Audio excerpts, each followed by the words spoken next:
I am just a new boy, stranger in this town.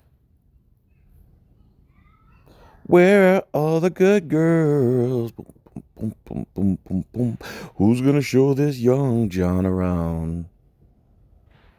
What's up, guys? Here's a video from Here's a video from me, but here's an article from Studio News Network. This is John Masters again. I was watching his stuff and I went to find the video he was covering, and I ended up on this, so let's read this real quick. U.S. Marshals are arresting people in Texas who have outstanding student loans. Even I didn't believe this. Here's what the U.S. government says about the student loan you may have been tardy about paying back. If your loan is placed with a collection agency, you will be responsible for costs incurred to get payment. The holder of your loan can take other actions to collect as well. Those other actions, quote unquote, involve withholding your tax refund or, in some cases, garnishing your wages. And this week in Texas, they began to involve federal agents in combat gear bursting into debtors' houses and arresting them. That's what happened to Paul Aker, 7 armed U.S. Marshals arriving at his door in Houston last Thursday. Man, Texas is out of control. U.S. Marshals arrived at his door in Houston last Thursday, arresting him on the spot and took him to jail. He owed all of $1,500, outstanding since 1987. Aker told Fox 26 that without any warning, his 29-year-old debt was forcibly being collected. The marshals took him to federal court and made him sign a payment plan. It was totally mind-boggling, Aker told Fox 26. Texas Congressman Gene Green, Texas Congressman Gene Green explained to Fox 26 that the federal government has been contracting out student loan collections to private debt collectors who are allowed to deploy U.S. Marshals as their enforcement arm? Come on, that cannot be true. A debt collector who you don't have a contract with can use the U.S. Marshals to force you into a contract with them? Holy crap.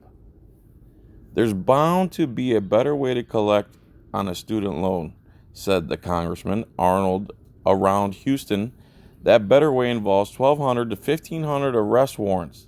Student debt is at an all-time high in the U.S., where students hold an average of $35,000 in federal debt, according to analysis of government data advisors.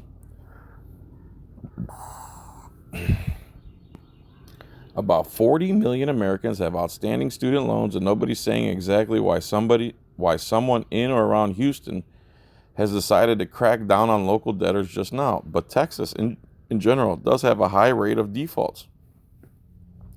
A recent report from the state comptroller's office says that in 2012, 20.5% of Texas student debtors were more than 90 days delinquent. Yeah, because no one has any money. Because the government steals it all and keeps your nose just above water. And if you drown, then they want to drown you twice.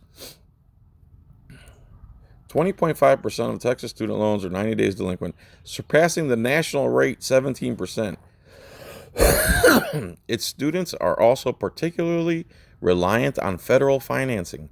Tuition in Texas has been rising faster than the average in other large states, and access to grant aid is relatively low. In 2014, Texas students owed over $75 billion in college loan debt, up to 7% from the previous year. Efforts to relieve the state's student debt crisis are just getting started.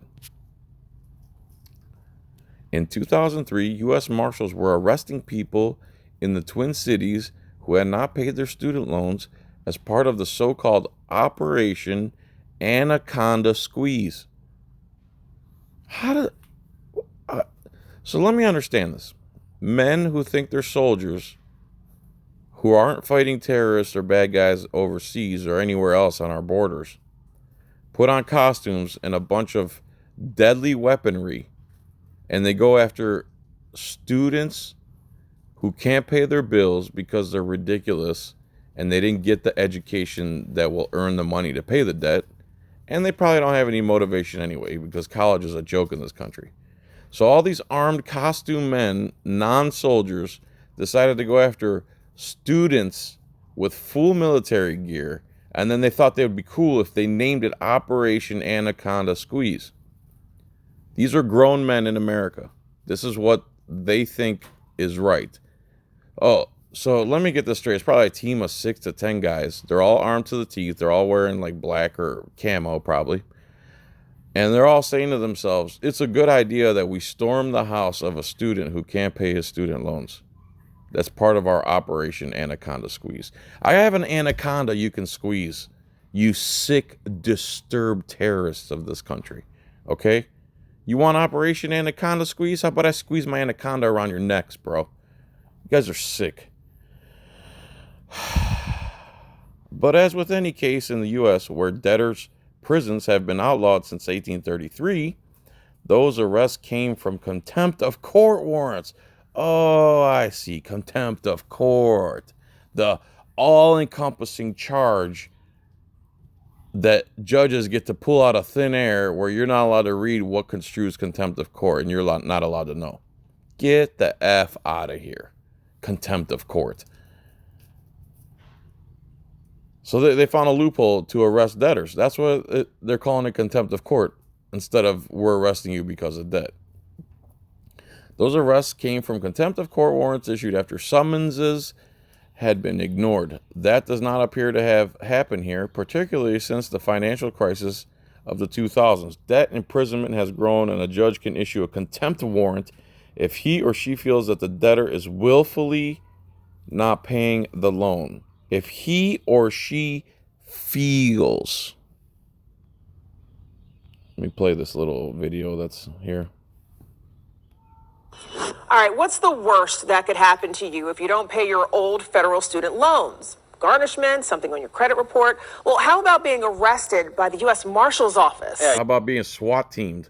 You don't expect that, but Isaiah Carey is live with a man who experienced just that over a $1,500 student loan. Isaiah? Well, Don and Melinda, I still can't believe this one, but it is just mind-blowing. Why can't you believe it? It's because you guys have been putting out fake news for decades, and you don't actually delve into real issues like IRS corruption, police, the police state, etc., etc. Why don't you believe it? This is no shocker to me. It's a story that will likely outrage you and leave you wondering, why are the resources of the federal government being used this way? Joining me live is Paul Aker. He had a student loan debt from 1987. The loan was $1,500. Last Thursday, 7 people in combat gear with automatic weapons showed up at his home and took him to jail for a 29-year-old student loan. Those people were U.S. Marshals, Deputy U.S. Marshals right here in Houston. Also joining us is U.S. Just following orders, right, Nazis? Congressman Gene Green. Paul, when these people arrived at your front door, what did you think? There is a U.S. Marshal Service knocking on your door for a $1,500 student loan. I was wondering, why are you here? I'm home. I haven't done anything. And why are the marshals knocking on my door? It's amazing. Now, you were arrested. You were in my opinion, he's in full rights to fight back with lethal, equal or greater force. Shackles, you were in handcuffs, and where did they take you? They took me downtown to the federal court, where they put me in a 4x4 cell for about an hour, and then an hour later I was taken before a judge, surrounded by 7 marshals. For a payment agreement. Surrounded by 7 marshals around a judge. You understand who's working for who and who's working with who? Hey, Josh Ingram, you listening? Hey, donut operator, Cody Face. Cody, is that your name, Cody? That is the fruitiest name in the world. Hey, Mike the Sovereign. Where you at, bro? All of that for a payment agreement. Absolutely. Absolutely. It was just totally mind-boggling. I just couldn't believe that I'm standing before the court with no rights read to me, no legal representation. No lawyer. Oh, that's awesome. And I'm being told that I owe $1,500 and just couldn't believe it. Congressman Gene Green, what do you make of this? Well, there's bound to be a better way to collect on a student loan debt that's so old. Congressman Gene Green, he's been part of the system forever. He's part of the problem. Now, again, the interest is accrued on it. So, but still, using 7 U.S. Marshals, you didn't receive any kind of notice. No certified mail, nobody coming out and saying this is the debt you owe. Nothing in 30 years, almost 30 years. You know, our federal resources, our U.S. Marshals and the federal court system are being used, I think, by the private sector. A few years ago, Congress allowed the private sector to contract for student loan collections. And so you have these private companies who are doing this. You told me that it wasn't a U.S. attorney that was there. It was actually a private attorney standing in the place of the A U.S. bill attorney. collector. A bill collector. We're out of time, guys. I want to thank you guys for coming on. But once again, we want to And there's your fake news. We're about to get into real issues. Oh, sorry, we're out of time. We got to push some drugs on the American people. remind the public, I was told by sources with the U.S. Marshal Service, they have 1,200 to 1,500 more arrests right here in our community that they will make for old student loan debt. Oh, so they're doubling down on it. So there you go. There's StudioNewsNetwork.com. It's John Masters. Please like and subscribe to his channel and his website and all that stuff. And blah, blah, blah. Subscribe to my channel. Peace, tranquility, chicken grease. I am just a new boy. Go to my Etsy store. Buy yourself a cool ring. Show your friends and family and more. And please also subscribe to my BitChute channel. Bye-bye now.